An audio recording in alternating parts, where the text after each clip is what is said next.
This new plugin by Ocelot took over the job of about 3 different plugins I use. It's an octave doubler, it's got a really unique sound, and I find myself using it all the time. So today we're going to take a look at it, how to use it, and what it can do. Before we hop into the video, quick announcement for you guys. I recently dropped a super fire, complete start to finish music production course. It's designed to give you every single tool you're ever going to need to produce professional quality music in 30 days, either if you're totally brand new or if you've been producing for a while but you're just struggling to get your sound to the next level. It's over 17 hours of content distributed over 30 days of learning. We also have a super fire community where you can hop in and ask questions, free monthly sample packs, all kinds of cool stuff. Also, we've recently worked out a deal where if you sign up for the course, we can actually give you guys educational discounts on Ableton Live, FabFilter, Isotope, Sound Toys, Kilohertz, Arturia, and Output. So you could literally save thousands of dollars. And as of right now, the course is on sale, so it costs less than dinner. So definitely worth it, definitely worth checking out. Let's get into the video. So before we hop in and test it out, let's talk a little bit about what exactly Ocelot is. It's a dual octave engine plugin, meaning it gives you both octave down and octave up controls at once in one interface. So think of it like a frequency-specific submarine and a crystallizer, except with clean tracking, no delay, and almost zero CPU hit. So it's perfect for like fattening bass, sharpening synths, or layering vocals with glitchy artifacts. So let's go left to right on the interface here. So it's really pretty straightforward, pretty self-explanatory. Octave 1 is going to be octave down, so this is going to be the gain knob right here. This controls how much of the octave down signal gets blended, turning it gives your sound a lot more low in weight. This is good for kicks, 808s, or bass lines. This is a really good knob to use if your sub is sounding kind of weak. Then over here we have tune. So this adjusts the frequency range that the octave down is targeting. So you're essentially choosing what part of the signal gets pulled down. And then listening mode is to isolate the range and find the pocket that gives you the punch without stepping on your mix.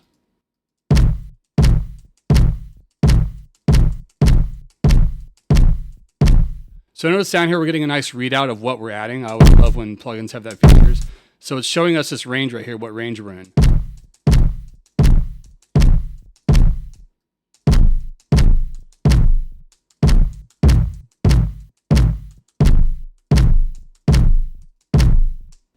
Let's go ahead and put an 808 on this.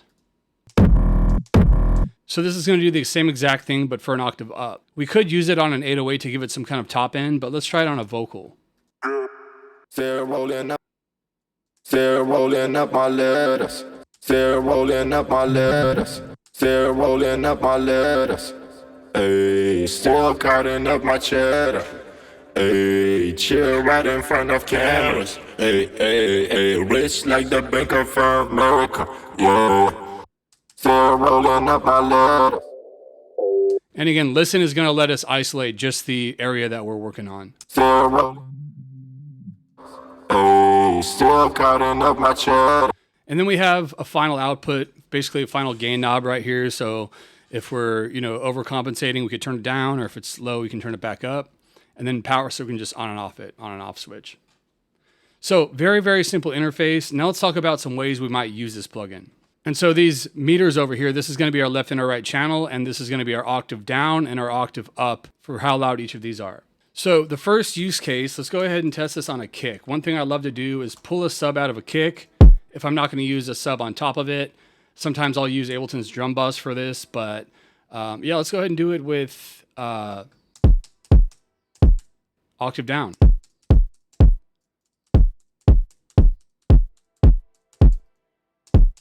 Cool part I like about this little music symbol right here is instead of just giving us the frequency, it's going to give us the note. So let's say our track is in D. Now we can just shift up to D, and we know we're pulling the sub out of that range.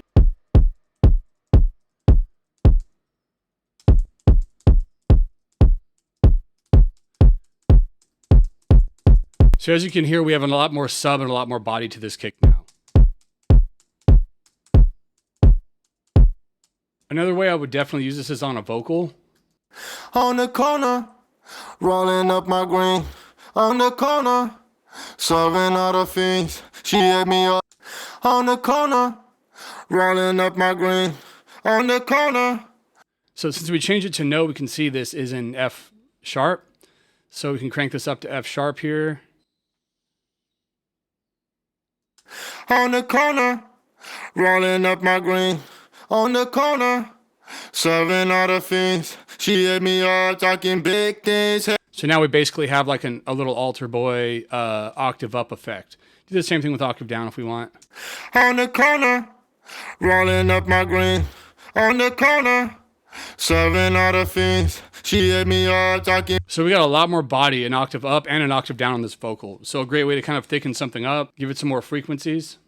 Let's try it on a synth also.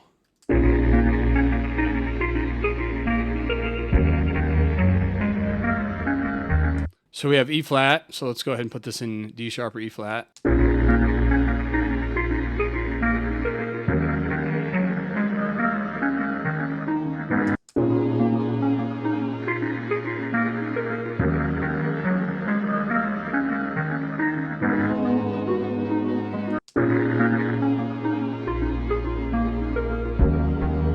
So notice with the octave down, we can pull out like a nice like sub bass line out of this melodic loop.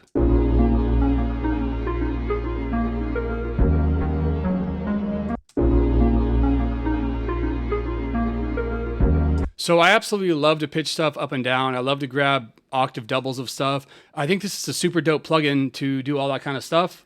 It's pretty affordable too. I'll link it in the description. Make sure to like and subscribe. Thank you guys for watching. I'll see you next time.